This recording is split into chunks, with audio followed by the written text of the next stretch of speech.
my gosh, who wouldn't want this kind of life, you know? You're married, you have kids, you have the home, the Benz in the driveway. It's like the American dream, supposedly, and I'm not happy.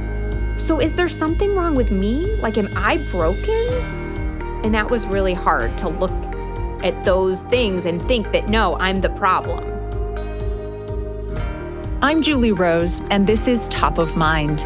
I have been a radio journalist for 2 decades, but a few years ago, I found myself avoiding the news for long stretches because of how depressing and divisive it all seems. I still wanted to be informed and engaged on important issues, though, and I figured I couldn't be alone in that. So we created this podcast. Each week, we tackle one tough topic in a way that will challenge you, help you feel more empathy, and empower you to become a better citizen, a kinder neighbor, and a more effective advocate.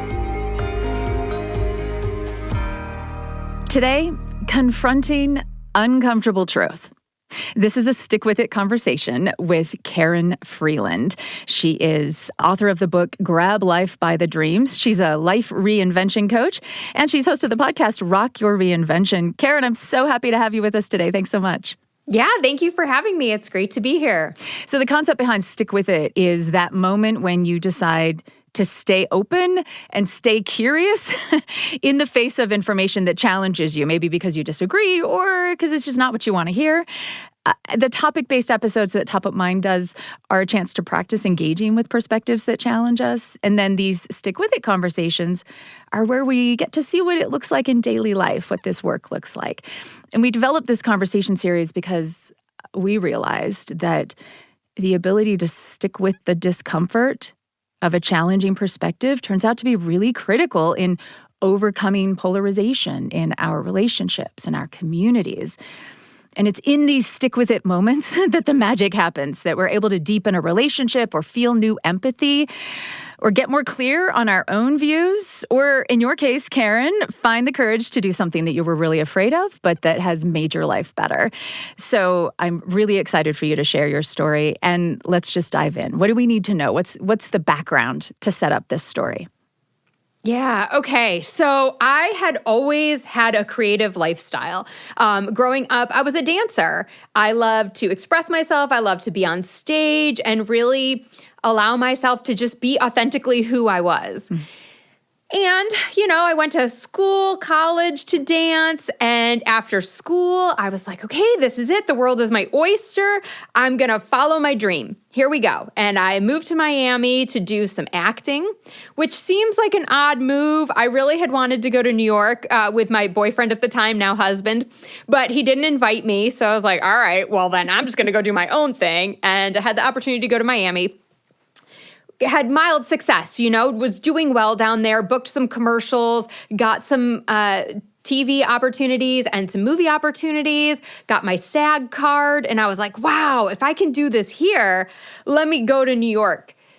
Well, shortly after I got to New York, the bills and the expenses and reality set in, and I was like, okay, this sounds great, and I still want to pursue my dream, but let me just go get a corporate job for a year. And then after a year, I'll quit. I'll have saved up all this money and I won't have to wait tables anymore and I can just focus on acting. Well, that's when I got addicted to the money drug. And so I'm sure some of our listeners may relate to this, right? You get roped into those benefits and to the paychecks. And I was in sales, so the commission checks were amazing. And suddenly it was like, oh, I can afford a Coach purse. Oh, I can go out with my friends and I can pay for the whole bill at the dinner or at the bar. This is amazing. This feels really good. Maybe I should keep going in this direction. So for the next 15 years, I slugged it out in corporate. Yes, 15. Wow. So much for quitting after a year, right? Right. Like you were all in. It became your career, climbing up the ladder. Totally. I was so motivated by money and titles and all the external validation that came along with climbing the ladder. But there was always that nagging little voice in the back of my mind, that inconvenient truth that I didn't want to look at, that was like, but Karin, what about your dreams? but Karin, this doesn't feel good. This isn't who you are. You're putting on a mask every day. Like, do you really want to live this way? So it didn't feel good for you. I mean, there was like that you were conflicted about this because you liked the money, but was your mental health not doing great? Was it hard for your relationships? Like, what was going on that made you sort of not want to have to look at this truth, but also know it was back there in the back of your mind?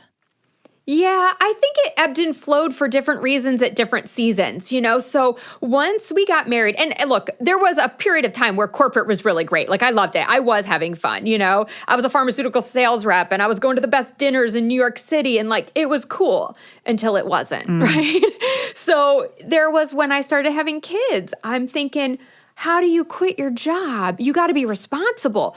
No, this is what parents do. Like, this is adulting. Keep going. Like, you'll figure it out. Maybe the next position you get will finally make you happy. Maybe if you were making this amount of money, then you'd be happy. So it wasn't always like this glaring truth or this big blinking light in front of me. It was just kind of this like dull, maybe I don't love this, Yeah, it didn't feel fulfilling for sure. Didn't really light you up consistently. And it got much worse later, right? Relationship problems. I mean, the more and more my husband and I would argue over things, I wouldn't come home from the office until 8 o'clock at night. Then I would be home for an hour, do a couple dishes, maybe have a quick conversation about like stuff we needed to get done tomorrow or whatever. And then I was right back on my laptop. He would go to bed. I would still be up working till sometimes midnight or later. And it was just like we were roommates, a lot of the passion, the spark, it was all gone. And it was so hard because it was like, how did we get here? This isn't what we signed up for. And this isn't the kind of wife or mom I want to be. I mean, my kids literally just saw the top of my head with my face in a phone for at least the first 5-6 years of their life. I mean, that was all they saw of me. Yeah. So what was it at that point then? I mean, this is going on for years and years, right? And what do you think was keeping you from sort of leaning into the tough truth at any given point during that period? Some of it was societal pressure, right? Like every group that I'm part of were strong career women who were making the six figures, who were the breadwinners of their family. And I thought, well, this is what I'm supposed to be doing, right? This is what all the people around me tell me is a good woman, is a strong woman, is a good example for her kids. And not that those things aren't, okay? So let's be really clear. For those who are in corporate and they love what they do and they're making good money, yes, sister, I love you. Keep doing it, right? But there was this voice inside of me that I was ignoring because of allowing all the external influences to become my opinions and my thoughts without running them through some sort of filter of my values. And that's one of the things I love to do with my clients when I'm working with them is to really get clear on what are your values so that we have a filter that we can start running those decisions through. And then there's this other piece that goes back to that scarcity mentality of waiting tables and barely getting by and not having enough food always on the table, and having to go to the restaurant and eat the leftover baked potatoes at the end of the night because I don't know if I'm going to have enough money for a meal tomorrow. And so to walk away from that when on paper, my gosh, who wouldn't want this kind of life? You're married, you have kids, you have the home, the Benz in the driveway. It's like the American dream, supposedly. And I'm not happy. So is there something wrong with me? Like, am I broken? And that was really hard to look at those things and think that, no, I'm the problem. Yeah. So, as happens a lot when we're confronted with information that we disagree with or that challenges our worldview or that sort of opens up the possibility that we might have to do something really scary that we're afraid of, or that we don't even know the answer, but it's uncomfortable. Like often what happens is instead of sort of having the stick with it moment and kind of like getting into it, we do the opposite. We run away, which you did, it sounds like, for a good long time, shut it down. But what happened? What changed? What finally allowed you to kind of take a hard look at the way that your life was not matching up with your values? Yeah.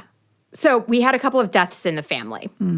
And before I share that, I will just say in my book, Grab Life by the Dreams, I have actually included a few journal entries of where I am looking at these inconvenient truths and saying things like, I know I want to quit this job. I know I don't want to do this anymore, but I'm just going to throw myself deeper into it and like buy the Benz to trap myself in my job so that I don't walk in and do something rash and quit one day. So I just wanted to call that out because I think it's so important. And so many of us do this a lot of times in coaching world. We call it self-sabotaging, where we do the exact opposite thing that we know we want to be doing or should be doing because it is uncomfortable. Yeah. So just share that before we get into the deaths. So end of 2018, beginning of 2019, we had 2 deaths in the span of 4 months in our family. Now, they were not youngsters. It wasn't unexpected. They were both elderly. They were sick. But for me, the thing that really set me off into a series of a downward spiral and panic attacks and drinking heavily was that this was the end of a generation. So this was my grandparents' generation. They were all deceased now. Next up was my parents. And then, oh no, it's me. And that facing of my mortality it just shook me in a way that I had never had to confront my mortality before. Yeah. I'm sorry about that. It's never easy to lose people that you care for. How did you respond then? You said you had panic attacks, and drinking, and sort of some unhealthy coping habits. How did you get through that to a place where you were really able? If that was the inciting event to bring your stick with it moment to fruition, where you would sit with all the discomfort of where your life was and the choices that you'd made and the choices you were afraid to make. What was it, do you think, that kind of cracked you open to that when you were in that dark place? It was multiple things kind of working their way in at the same time. And so, one of those things, honestly, is just rock bottom. Like, you get to a point where you're just start drinking at 10 a.m. in the morning and you're like, okay, this isn't good. I know this isn't right. Why am I doing this to myself? So a lot of self-reflection, a lot of journaling, and really going back, not just journaling and walking away, like going back to my journal entries and just noticing the patterns and asking myself, why am I tolerating these situations if I know I'm not happy? And expressing my fears in a way that I had never articulated them before. And then looking at them and going, I can't even believe I think these things about me or my life or my abilities. Like, that really helped. And then spirituality also. I started exploring my faith more because of the panic attacks were really focused on this idea of dying. And I was scared of dying. So I would wake up in the middle of the night and I would be absolutely terrified that I had just been sleeping. I had no idea what's going on in the world, right? It's still turning. Everybody's still doing their thing. But I'm sleeping and I'm not part of it. And is this what death is like? Is it a black nothingness? And I would just instantly go into all-out bawling panic attack mode. But I didn't want my husband to know, so I'm hiding this, like quietly crying in the bathroom, flushing the toilet to mask my sniffles. And my husband, I ended up confiding in him, and he found this book. I think it's Dr. Kelvin Chin, and he talks about overcoming the fear of death. And there were all these truths I had to start exploring. Well, Karin, if you believe that there is a heavenly afterlife, then you can't possibly be scared of a black nothingness because that's not even your belief system. So what is it that you're really scared of? And I realized it was the fear that I was wasting my life, that I was doing something that didn't really have an impact, that didn't fulfill me.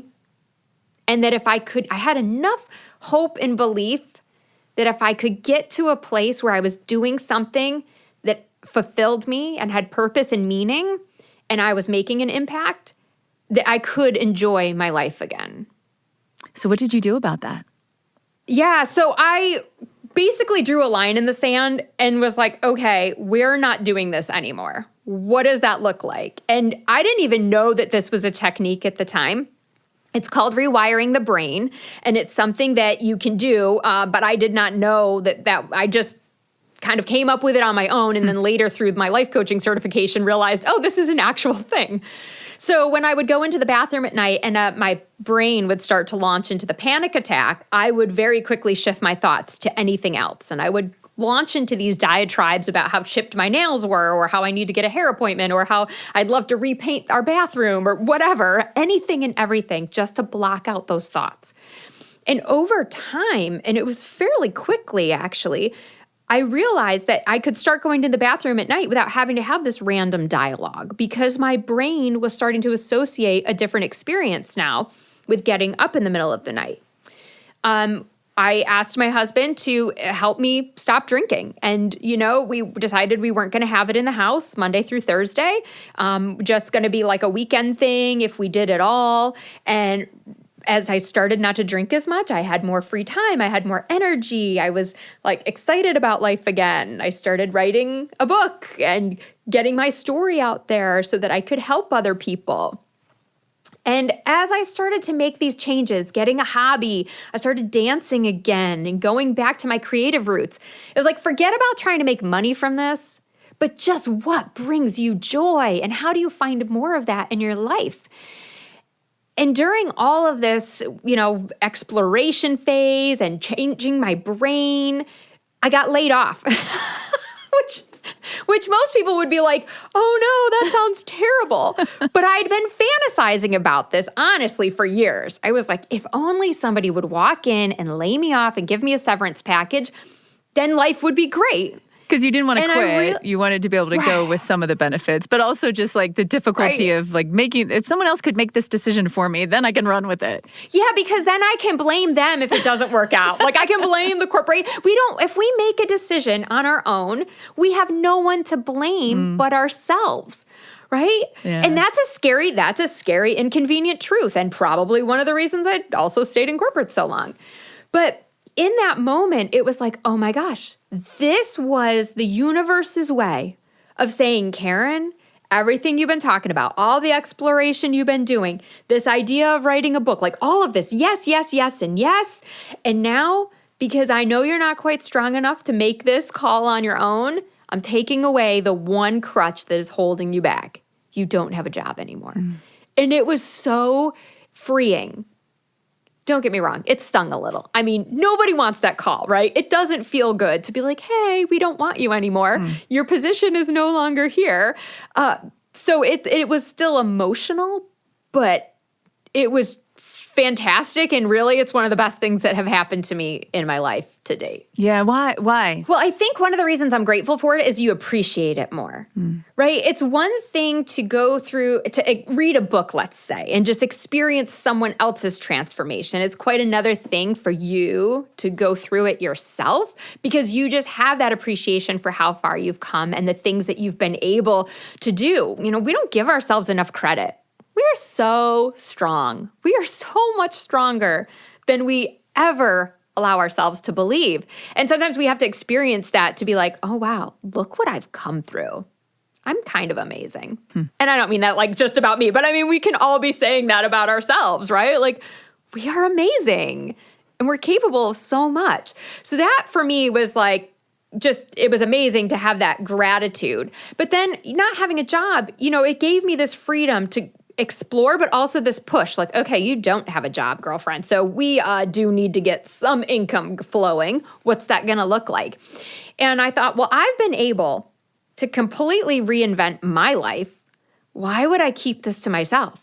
Why would I not take the steps and processes that I have used and not give those to other women who are feeling stuck and frustrated and at rock bottom, and they're self-medicating and they have so much to offer the world, they just don't know how to package it up and go turn it into something that fulfills them. I can't keep that to myself. That would be the epitome of selfish. And that's what really led me to write Grab Life by the Dreams and start my life coaching business, so that I could just walk the walk with other women. Karin, thank you so much for sharing that story. I'd love to know, as you're working with with your clients, how often is it that part of the problem is that they're resisting sort of taking a hard look at that uncomfortable truth, the inconvenient truth? Always. And it's to varying degrees, right? So some of them are a little hard to crack open and get them to really go there than others. Some are just like, they're so ready because they're kind of been at that rock bottom place like I was. And they're just like, I'll do anything you tell me to do. Like, just show me the way, give me the blueprint and help me out of this. So it really varies. But yeah, I think to some degree, there's always that inconvenient truth. And it's different for everybody. Like, I just had a client recently who gave in her notice to retire. And we did a lot of work getting her to retire. She is in her late 60s, okay? Wow. You would never know it to look at her. And she's got a ton of gas left in the tank, and there's amazing things that she's gonna go on and do. It's just not in a toxic, chaotic work environment that has her working, 60-hour weeks. Like, that's not for her anymore. But it took so much for her to recognize her age and to start just authentically being herself, because for so long she's lied about her age. Because in the corporate world, after 50, it's kind of like, well, thanks, you've been great, have a nice life. Right. Not everywhere, but there's more, we're seeing that ageism. And so for her, it was really scary for her to confront that. But eventually, through a lot of mindset work, a lot of reflection, we were able to get her there. And she delivered that notice confidently. And now she's like, I'm so excited. I can't wait for my last day. Oh, that's great. That's great. It's awesome. So the book is called Grab Life by the Dreams. Yes, the essential guide to getting unstuck and living your purpose. And your podcast is called Rock Your Reinvention. What are you hoping to accomplish with that podcast? Yeah, really, there's two things. One, unpacking the journey that I went on, just like we've done here, but then really lasering in on these specific steps and processes that people can do in their life, right? So there's one episode where I talk about no longer listening to the lies, because we tell ourselves a lot of lies, right? Like, oh, I wouldn't be a good business owner, or I can't leave this job. No one else would pay me this much money. I mean, those are lies. But if we don't confront them, we just continue to exist under them. And then, so there'll be, solo episodes like that where I'm really diving deep into the different aspects of the journey and how others can reinvent their life. But then also interviewing amazing women who have done this. They have pivoted. They have walked away from the six-figure salary. They have started their own businesses or own organizations. And I wanted to tell those stories because I don't want people to think that this only works for me. Like, this is not something that is unique to me. It's something that is repeatable, that my clients do all the time, that you can do. So I just want to have as much impact as I can, right? We're here for such a short amount of time. And again, if there's just another way, another outlet that I can reach women who are thinking about making a change, it just felt like I needed to do it. Where can people find the podcast? Where can they find you? Go to KarinFreeland.com. That's the best place to find me. You can see all of my books there. You can check out the podcast from there. And I spend most of my time in my Facebook group. So for those of you that are on Facebook, come hang out in Successful Working Women, Rocking Reinvention. We would love to see you in there. And there's lots of exclusive content and resources that you won't find on any of my other platforms. Karin, thank you so much for joining me today, for sharing your story. I really appreciate it. It's been amazing. Thank you for having me. Okay, so now it's your turn. Email me about a stick with it moment that you have had, and let's bring you on the podcast to talk about it. I'd love to share it with other people. My email address is topofmind@byu.edu. And remember, it doesn't have to be a huge, life-changing story. Most of my stick with it moments are pretty small, actually, but they add up to helping me feel more empathy and seeing important issues with more clarity. In fact, just about every topic-based episode of Top of Mind that we do brings some kind of information that does not align with my opinion, and I have to work really, really hard to stay open to that instead of just dismissing it or even editing it out of the podcast. And I'll just share one quick one from next week's episode about open primaries. I went into that episode and doing those interviews pretty convinced that the main problem with primary elections in this country is that political parties have too much power over who votes in them. that if we could just open those elections so that you didn't have to be a member of a specific party in order to vote in a primary, that would basically solve all of the problems that I feel primary elections face. But that is not what the research shows. It's not what the expert we interviewed concludes. And it's not even actually where the advocates for open primaries or the politicians we spoke with land on this issue. I really wanted it to be kind of cut and dried, and when I realized it was not, that was pretty frustrating to me. But it also meant that I had to do a lot more reading and thinking about why primary elections are so bothersome for me personally.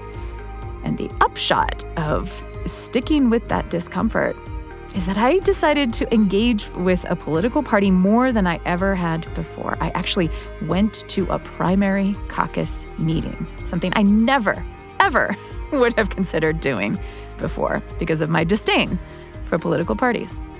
So, a little bit more clarity there for me as I am on this journey to try to be a better citizen, a kinder neighbor, and a more effective advocate. I'd love to hear your story. Again, email topofmind@byu.edu. Top of Mind is a BYU radio podcast. I'm Julie Rose. We'll talk soon.